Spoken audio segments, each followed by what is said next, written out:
Hello everyone, कैसे हैं आप लोग। हम लोग क्लास 8 के ज्योग्राफी का third chapter mineral and power resources complete कर चुके हैं। हमने टेक्स्ट बुक से उसके एक एक लाइन को प्रॉपरली स्टडी किया, उसका एक्सप्लेनेशन आप लोग देख चुके।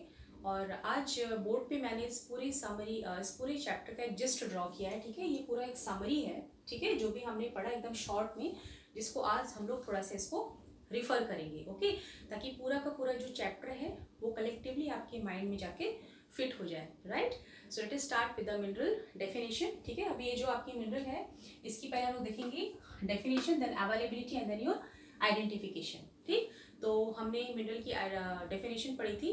What is your mineral? So mineral is a naturally occurring substance that have a definite chemical composition. ठीक है, अब इसकी जो अवेलेबिलिटी है, यानी ये हमको रॉक फॉर्मेशंस में मिलता है। The next we also get it in some non accessible areas.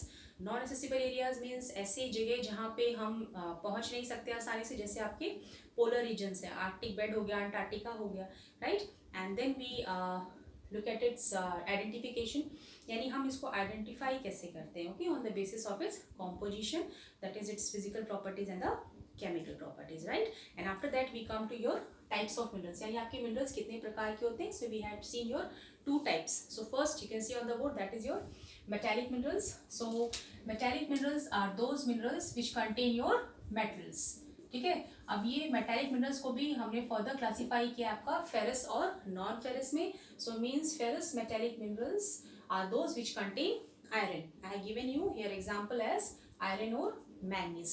Then when we come to your non-ferrous metallic minerals, means those minerals which do not contain your iron, like your like your gold and copper. Right, और next जब हम आते हैं आपका वो है आपका non metallic minerals. Non metallic minerals means which do not contain your metals. ठीक है, अब इसमें क्या है, आप एग्जांपल दे सकते हैं, आपका लाइमस्टोन है, जिप्सम है, पोलर पेट्रोलियम भी आप इसमें इंक्लूड कर सकते हैं। Now next what we come to your extraction of minerals. Extraction means हम कौन सी प्रक्रियाएं हैं जिसके तहत जो हम मिनरल्स को है पृथ्वी में से एक्सट्रैक्ट करते हैं। So first we have seen your drilling, first we see your mining. So mining is further divided into your two types, that is your open cast mining and shaft mining.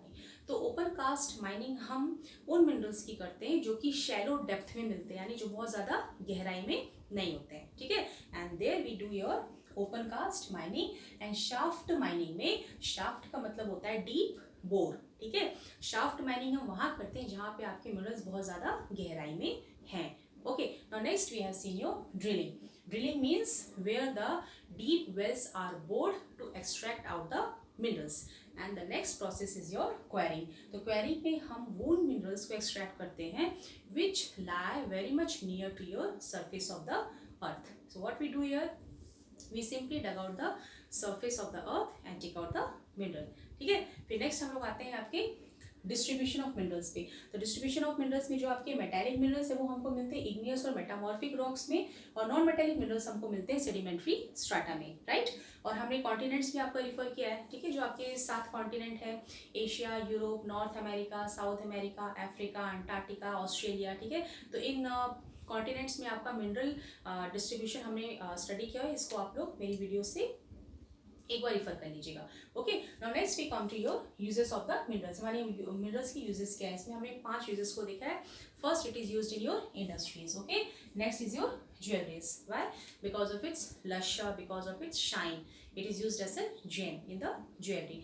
Next, your copper in the pipes, means आपकी copper जो है coin, एक सिक्के से लेके pipe तक में हर product में यूज होती है, और स्पेशली जो पाइप होती है उसमें कॉपर का इस्तेमाल होता है। क्यों कॉपर इस्तेमाल करते हैं ये हमने आपको एक्सप्लेन किया हुआ है। And next is your silicon in the computer industry. Next use aluminium in the kitchen cookware, airplanes, automobiles etcetera. So we can see here 5 uses of the minerals. Next we come to your conservation, यानी हमको minerals को conserve करना, बचाना क्यों जरूरी है। So first point what I given you is it's exhaustible nature.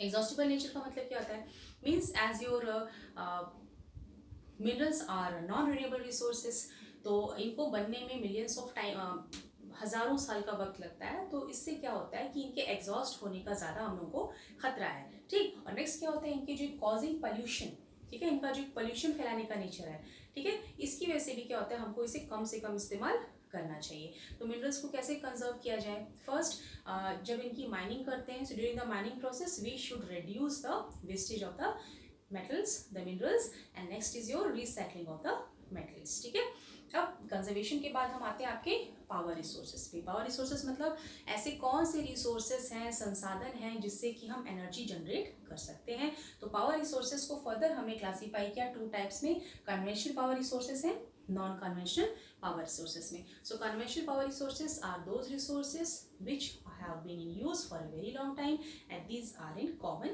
use. okay, तो पहले मैंने इसमें देखा आपका फायरवुड। फायरवुड में क्या होता है, लकड़ी जो ईंधन के रूप में इस्तेमाल होती है, सबसे ज़्यादा इसको गांव के लोग इस्तेमाल करते हैं। ठीक है, and the disadvantage of firewood is that it takes much time to collect the this fuel, and next is that it causes the pollution. And next we come to the fossil fuels. तो fossil fuels कैसे बनते हैं आपको पता है, जो plants और animals बहुत हज़ारों साल पहले सरफेस में डंप हो गए थे, तो बहुत ज़्यादा टेम्परेचर और हीट के अंडर में क्या हो, फॉसिल फ्यूल्स में कन्वर्ट हो गए। ठीक है, तो इसमें हमने देखा आपका coal. So how coal is formed, when you giant ferns and swamps got buried inside the earth for millions of years ago under greater temperature and pressure they got converted into your coal, and coal is abundantly found in the nature. अब वो electricity, वो energy जो हम कोल को इस्तेमाल करके पैदा करते हैं, means the electricity which is generated by using coal, that is known as your thermal energy. और कोल को और हम लोग क्या कहते हैं, कोल को हम लोग कहते हैं बरीड सनशाइन, राइट।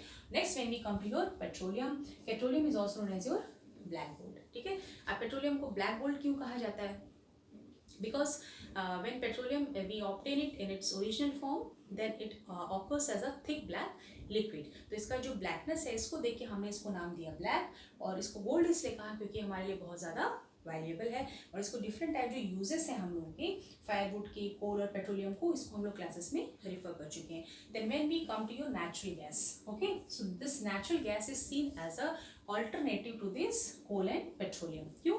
क्योंकि एग्जॉस्टिबल है नेचर में, और नेक्स्ट क्या है, पोल्यूशन बहुत ज़्यादा फैलाते हैं। तो natural gas is a form of clean type of gas and its various types of uses we have seen in the class. Now next is your hydel power. Hydel power का मतलब होता है वह संसाधन जिसमें कि हम पानी का इस्तेमाल करते हैं एनर्जी को जनरेट करने के लिए। ओके, तो इसमें जो आपका बारिश का पानी हो गया या नदी हो गई, ठीक, तो वहाँ पे हमने डैम बना दिए, फिर हमने उसके पानी को वाटर रिजर्वर में कलेक्ट किया, then we make the water to fall at a greater height, from a greater height the water falls down, when it comes at the bottom, okay, it hits the turbine, and as the turbine moves, so the generator produces the electricity, then that electricity is supplied to the your various houses, okay, through the transformer.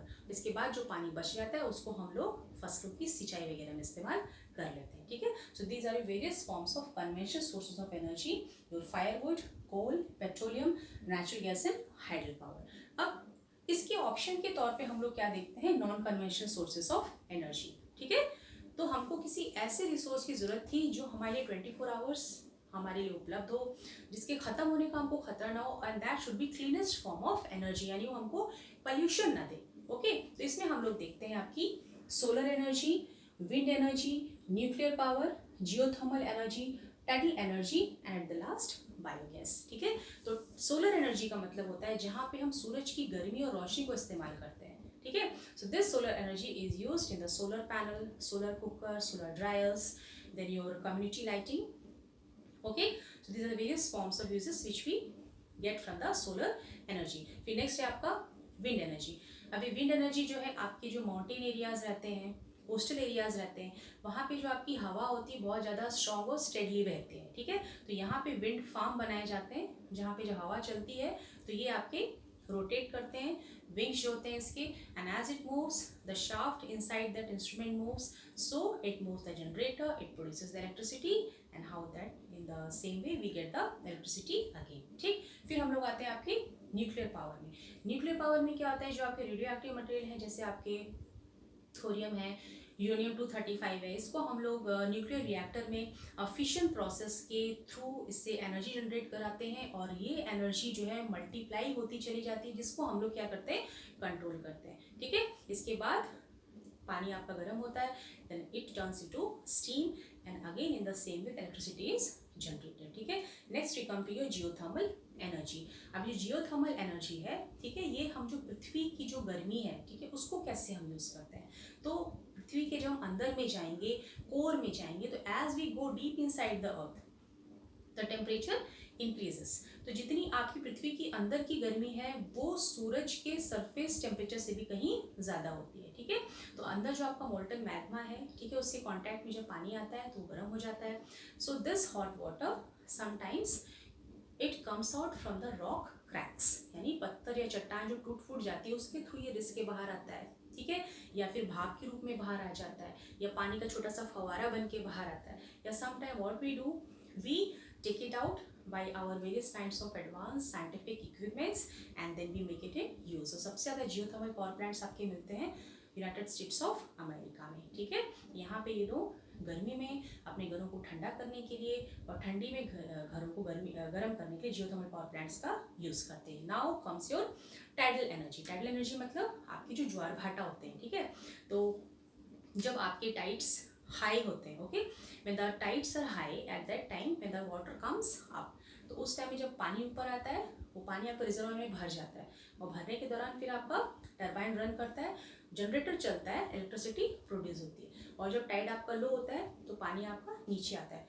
उस दौरान भी आपकी electricity जो है वो produce होती है। Okay, and next is your biogas. So in the biogas we use the various kinds of organic waste. Organic waste का मतलब क्या होता है, जैसे हमारे फल हैं, सब्जियां हैं, उनके छिलके हो गए, ठीक, या फिर आपका एनिमल डंग हो गया, ठीक है, इन सबको हम इस्तेमाल करते हैं बायोगैस जनरेशन में। अब जैसे हमने एग्जांपल दिया था आपको एनिमल डंग का, ठीक है, इसमें हमने डंग में क्या किया, we mix the dung with the water, we prepare the slurry and then we transfer that slurry into the biogas emitter, यानी वो टैंक जिसमें स्लरी आपकी इकट्ठा रहती है। और ये आपका जो टैंक होता है प्रॉपरली सील्ड होता है ताकि आपका ऑक्सीजन के संपर्क में ये ना आए, ठीक है, because it is an anaerobic reaction.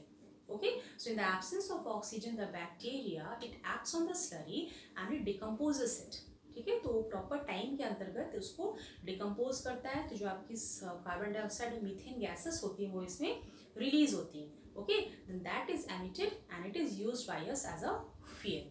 ठीक, और जो आपका लेफ्ट ओवर स्लरी रहता है उसको हम लोग एज ए फर्टिलाइजर प्लांट्स में इस्तेमाल कर देते हैं। ठीक है, so this is your whole chapter. ठीक है, it is a summary of the chapter. तो आप चाहें तो आप इस पूरे चार्ट को ड्रॉ कर सकते हैं। अगर आप इस तरह से पढ़ेंगे तो आपको जो है प्रॉपरली चैप्टर पूरा समझ में आ जाएगा, राइट। और मुझे ऐसा पूरा विश्वास है कि जो बच्चे मेरे साथ शुरू से जुड़े हैं और जिन्होंने पूरी ईमानदारी से मेरा वीडियो देखा है और सुना है, ठीक है, उनको ये चैप्टर अभी तक पूरा लर्न हो गया होगा, राइट।